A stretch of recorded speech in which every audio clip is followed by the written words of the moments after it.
네, 반갑습니다. 방금 소개받은 것처럼 저는 기독교 환경운동연대에서 녹색교회 관련 사업을 담당하고 있습니다. 2018년에 녹색교회가 되신 우리 새사랑교회 교우님들을 이렇게 비록 코로나 시국이지만 온라인 예배를 통해서 그리고 현장에서 이렇게 뵙게 되어서 너무 좋습니다. 이수경 목사님 그리고 박창규 목사님과 함께 우리 새사랑교회가 우리 하나님의 녹색 은총을 널리 전하는 은총의 통로가 되시기를 저도 옆에서 함께 기도하겠습니다. 오늘 구약 본문이 들어있는 신명기라는 책의 이름은 듀테로노미움이라는 라틴어에서 왔습니다. 듀테로노미움, 두 번째 책이라는 뜻이라고 볼 수 있습니다. 두 번째 율법. 모세가 시내산에서 받은 것이 첫 번째 율법이라면 약속의 땅에 들어가기 전에 모압 경계 지역에서 그 율법을 되풀이하면서 모세와 백성들 사이에 두 번째 언약을 맺는데 그 내용이 신명기에 들어 있습니다. 그래서 한글 성경 번역자들은 이 책을 되풀이한 계명의 기록이라는 의미로 거듭 신자를 써서 신명기라고 이름 붙였습니다.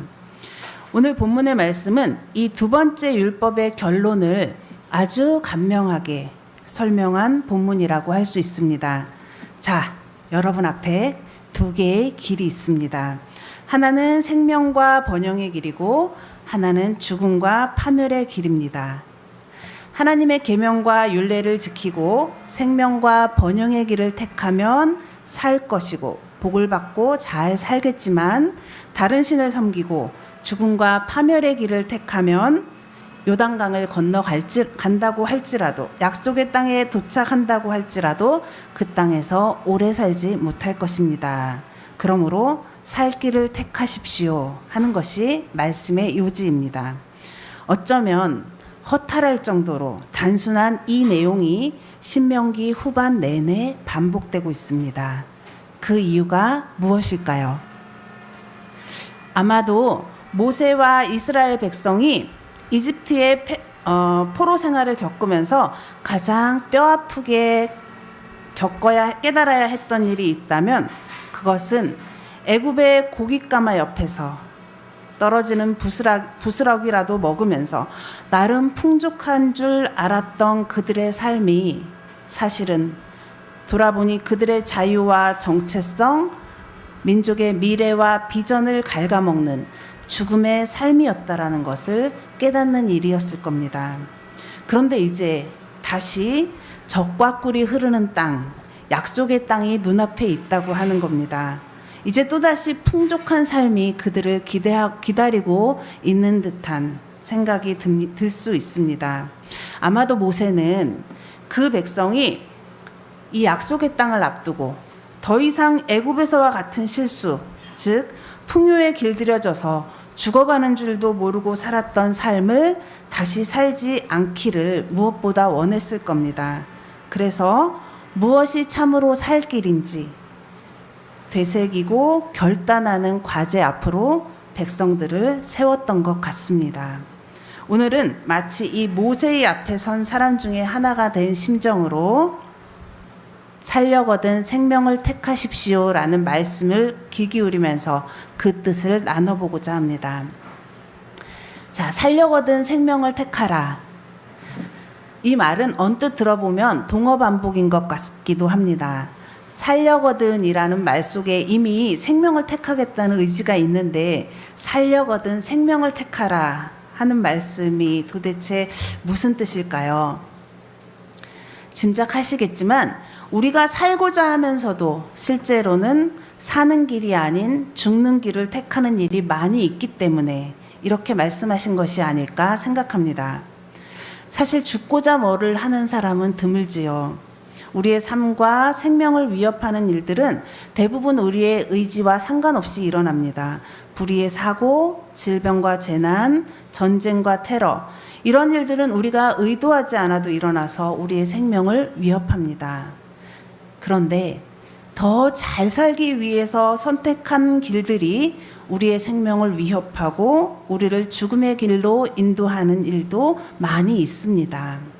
잘 살기 위해서 한 노력들이 우리의 건강을 해치고 관계를 해치고 우리의 가정을 파괴하는 경우도 우리는 드물지 않게 봅니다. 오늘날 우리는 풍요롭게 살기 위해서 했던 모든 인간의 활동들이 초래한 기후위기의 시대를 살고 있습니다. 우리가 잘 살아보기 위해서 열심히 발전하면서 살아왔던 우리의 활동들이 기후위기라는 것을 초래했고, 그것은 우리를 포함해서 이 땅의 많은 생명들의 죽음, 많은 생물들의 멸종, 이런 위기를 불러왔지요. 얼마 전에 퓨처 얼스라는 국제 지속가능성 연구 단체가 있는데, 여기에서 52개국의 과학자들을 대상으로 해서 설문조사를 했다고 합니다. 세계에서 가장 위험한 일 한 30개 정도를 놓고, 그 중에서 인류 생존에 가장 영향을 끼치게 될 세계의 5대 위험이 무엇인가 물어봤다고 합니다. 이 질문에 52개국 과학자들은 다음과 같은 5개를 뽑았는데요. 첫 번째, 기후변화 대응의 실패. 두 번째, 기상이변. 세 번째, 생물 다양성 감소. 그리고 네 번째, 식량 위기. 그리고 5번째, 물 부족을 꼽았다고 합니다. 아시겠지만 이 모든 것이 지금 생태 환경의 문제와 관련되어 있지요. 우리는 지금 아마도 더 잘 살기 위해서, 더 풍요롭게 살기 위해서 위험한 길, 공명의 길, 파국의 길로 들어선 듯합니다. 여전히 석탄, 석유 등의 화석 에너지를 마구 퍼쓰면서 지구의 온도를 높이고 있지요. 지구의 생명을 돈으로 바꾸고 있는 일입니다. 통제할 능력이 없는 핵 발전소를 포기하지 않고 우리와 우리의 미래 세대의 삶을 위협하고 있습니다. 지금 돌리고 있는 핵 발전소의 모든 그 결과들은 여러분 그리고 다음 세대에게 짐으로 넘어가게 되겠죠. 편리를 위해서 일회용 플라스틱 제품들을 마구 쓰고 버리면서 토지와 해양을 더럽히고 있습니다. 이익 증대를 위해서 농가 밭에 화학물질을 뿌리고 유전자를 조직해서 단일 품종을 대량으로 생산함으로써 생태계를 교란시켜 왔습니다. 여기 두루미도 있지만 개구리, 독수리, 구상나무 등등 우리와 그동안 쭉 함께 살아왔던 친숙했던 피조물들의 개체수가 줄어들고 어떤 생명들은 멸종 위기 앞에 하나님께서 창조하셨지만 더 이상 이 지구 위에서 그 모습을 볼 수 없는 멸종 위기 앞에 서 있음을 우리는 외면하고 있습니다. 풍요롭게 잘 살아보기 위해서 달려왔던 우리의 이기적인 질주가 우리 자신을 포함한 모든 지구 생명체들의 생명 네트워크를 흔들고 위협하고 있는 것입니다. 우리가 잘 알듯이 창세기 앞부분에는 생명의 탄생과 근원 그리고 그 목적과 방향이 어때야 하는지에 대한 이야기들이 나옵니다. 그런데 그 생명의 탄생과 근원, 목적과 방향에 대한 이야기들 한중간에 아담과 하와, 뱀과 선악과의 이야기가 나옵니다. 이들의 이야기의 한 중심에 이 아담과 하와, 뱀과 선악과의 이야기가 담긴 이유가 무엇일까요? 사실 이 이야기는 우리가 이 땅에서 지속적으로 평화롭게 생명을 이어가고자 한다면 우리는 우리가 할 수 있는 것과 가질 수 없는 것에 대한 한계를 알아야 한다라는 히브리인들의 깊은 통찰을 우리에게 보여주고 있다고 할 수 있습니다. 무엇 이상은 하지 않아야 한다는 이 금기의 이야기는 우리 생명의 지속과 안전이 자기 한계에 대한 인식으로부터 자기 절제에 대한 실천으로부터 보장된다는 가르침을 우리에게 주고 있는 것입니다.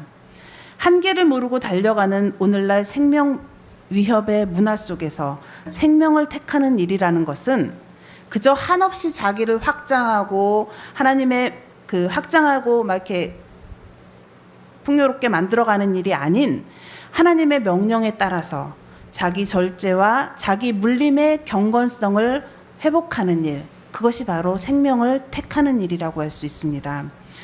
오늘 신명기에서 계속해서 강조하는 하나님의 명령과 규례와 법도를 지키면 살겠고 번성할 것이라는 이 말씀 역시 하나님께 집중하고 한계와 멈춤을 아는 절제의 경건을 가지는 일이 바로 생명을 선택하는 일이라는 그 말씀일 것입니다.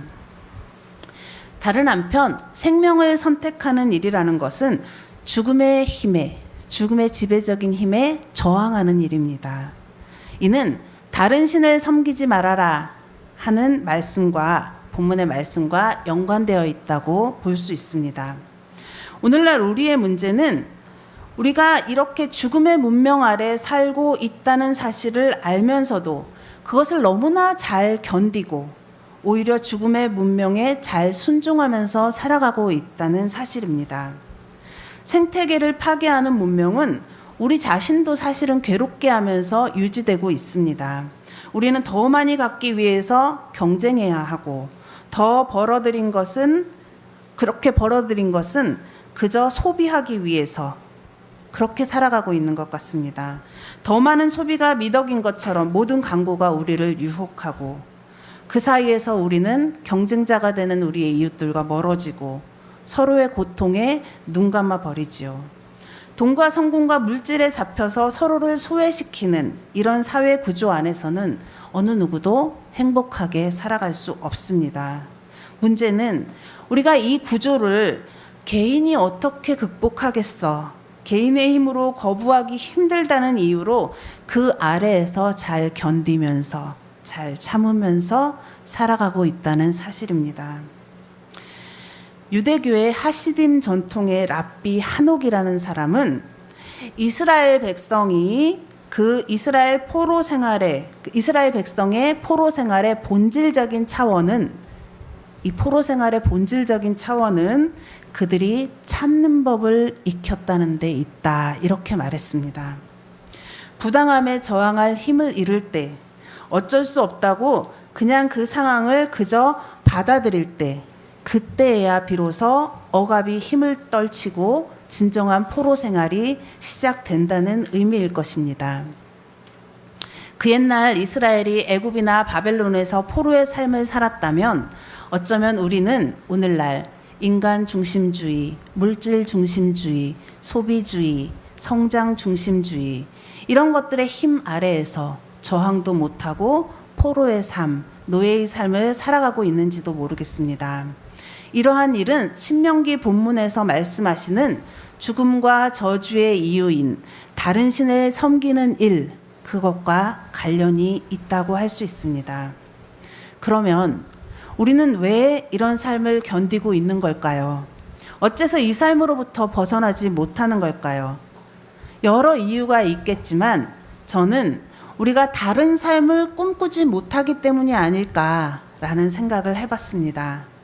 우리가 자라면서 배워왔던 수많은 가르침들, 관습들, 습관들 이런 것들에 갇혀서 그냥 배운 대로, 주어진 대로 해야 성공하는 거라고, 잘 사는 거라고 그냥 그렇게 믿어왔기 때문이 아닐까 생각해 보았습니다.